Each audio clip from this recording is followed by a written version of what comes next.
এই ব্যাপারটা সঠিকভাবে তদন্তের জন্য মানে ঘোরাফেরা করিয়া বিষয়টা সঠিক উনি জানতে পারছেন, জানে হয়তোবা চার্জ করছে যে স্বাভাবিকভাবে একজন বিলবোর্ড আপনার এই বিলবোর্ডে রেখে দেন কেন। এইটা ক্ষিপ্ত হইয়া এই জামালরা ক্ষিপ্ত হইয়া তারা করছে কি, যা আমার বিরুদ্ধে অভিযোগ দিছে আমরা তাকে দেখব এই কথা বললে তারা লোকজন নিয়ে এরশাদ নামাজের অক্ত প্রায় আনুমানিক 8টার দিকে, হ্যাঁ নামাজের টাইমে 8টার দিকে রামদা, কাতরা, বল্লম, আগ্নেয়াস্ত্র সহ আমার বাড়িতে 200-250 লোকজন বাড়িঘর ভাঙচুর শুরু করে। ভাঙচুরের এক পর্যায়ে আমার ভাতিজা শফিককে পায়, তাকে ঘটনাস্থলে তাকে কিল করে। তাদের উদ্দেশ্য ছিল যেহেতু বিলবোর্ড নিয়ে যাইতেছে ঈদ শুভেচ্ছার, হয়তো আমি বাড়িতে আছি, আমাকে পাইলে হয়তো এরা আমাকে হত্যার উদ্দেশ্যে বাড়িতে আসছিল।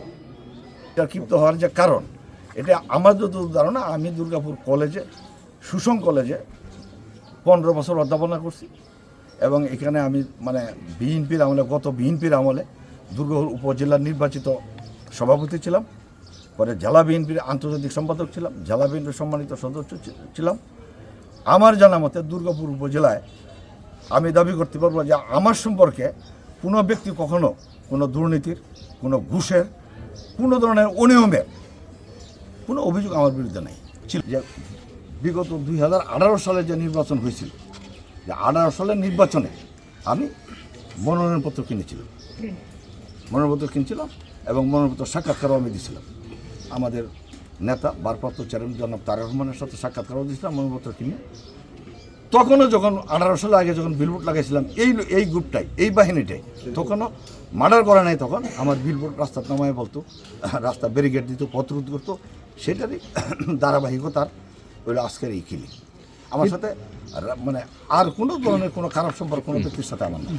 নগদ পেমেন্টে 500 টাকা পর্যন্ত ক্যাশব্যাক আর লেনদেনে প্রতিদিন ডিপ ফ্রিজ এবং ঘন্টায় ঘন্টায় এসি, টিভি সহ দারুণ সব গিফট। ঘটনাটা হয়েছিল আপনার এই আমার চাচা অ্যাডভোকেট হামিদুর রহমান রাশেদ সাহেবের এই যে ঈদের শুভেচ্ছা জানানোর একটা পোস্টার আর কি, হ্যাঁ এটা লাগানো নিয়ে হইলো আপনার এই যে দুর্গাপুরে এই আমাদের গাড়ি আটকায়া যে ব্যারিস্টার কায়সারের নির্দেশে আপনার হইলো মানে হ্যান্ডবিল হোস্টার গুলো সব রেখে দিয়েছে। এই যে আনোয়ার, আবুসান চেয়ারম্যান, জামাইলিয়া, এই যে বালিকা উচ্চ বিদ্যালয়ের প্রধান শিক্ষক, আর হলো আপনার রতন, আর হলো ওই যে মুকলেশ তালুকদার, আরেকজন আছে যুব দলের এই সেক্রেটারি এই জামাল, আর এদিকে আছে একজন মুকলেশ আর আনোয়ার।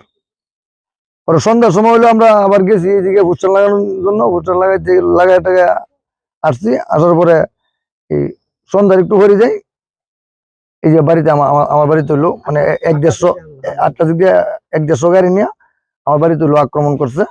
একজন সাথে সাথে দেখতেছি পাড়ায় মাইরা লাইছে, তখন আমার ওই যে এই জায়গায় খুব দিছে, পায়ের মধ্যে আঘাত করছে, এই সাইডে আঘাত করছে। পরে লাস্টে বাপার পরে পিছন দিয়ে দৌড় বেড়ে ফলাইছি। তার বাদে মনে করেন যে যান বাঁচতেছে না।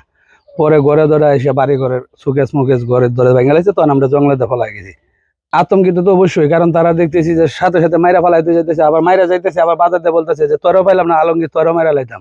মানে একজনের মাইরা হয়ে গেছে, আবারও বাজারে শিখে বেড়া বলতেছে আলমগীর তোরে পাইলাম না, তোরে মাইরা লাইতাম। তাহলে আতঙ্ক তো স্বাভাবিক। তারপরে আবার তারা গুলি করতেছে, একজনের হাসপাতালে রক কাটা গেছে, তো মানে এটা আতঙ্ক না দেখি।